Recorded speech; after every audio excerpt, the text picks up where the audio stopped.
werd ingevoerd, moet een einde maken aan de onduidelijkheid.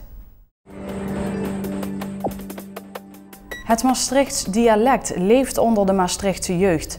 Het blijkt uit de vele aanmeldingen voor het nieuwe onderdeel van het Goed Maastrichts Dicté, speciaal voor kinderen.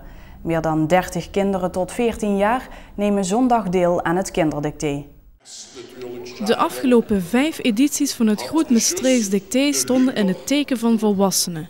De 6e editie heeft wegens grote belangstelling van kinderen het nieuwe kinderdicté tot gevolg. Heel veel belangstelling, halve één niet verwacht. Tegen de 40 aanmeldingen zitten we zeker aan. Terwijl we eigenlijk al blij waren geweest met 10 kinderen. Dan waren we al heel dik tevreden geweest. De Maastrichtse taal die leeft onder de jeugd heel erg. En, ik heb zelf al meerdere tijdjes geleden was het een gedichtenwedstrijd, de Maastrichtse gedichtenwedstrijdprogrammatie. En er waren ook heel veel kinderen die al metgedaan hebben. Kinderen doen via de MSN chatten op zijn Maastrichts, op hun eigen Maastrichts. Om het dicté niet te moeilijk te maken voor de kinderen, gaat het er bij het kinderdicté iets anders aan toe dan bij het Goed Maastrichts Dicté. Het gaat over een draak en een manneke en de verwikkelingen daarvan die worden voorgelezen. En dan maken de kinderen na afloop daarvan, als ze het verhaal gehuurd hebben, via meer keuzevragen kunnen dan het woord gewoon eruit holen. Dus het gebeurt op een andere manier als het Goed Maastrichts Dicté.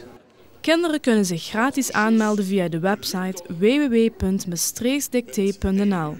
Om zondag goed te scoren kunnen de deelnemers hier alvast een proefdicté vinden om te oefenen.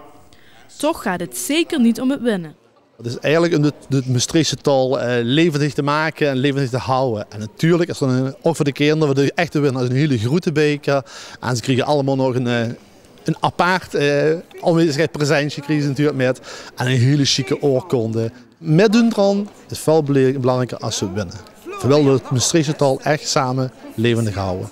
Maandag in Weekendlui ziet u een uitgebreid verslag van het Maastrichts Dicté.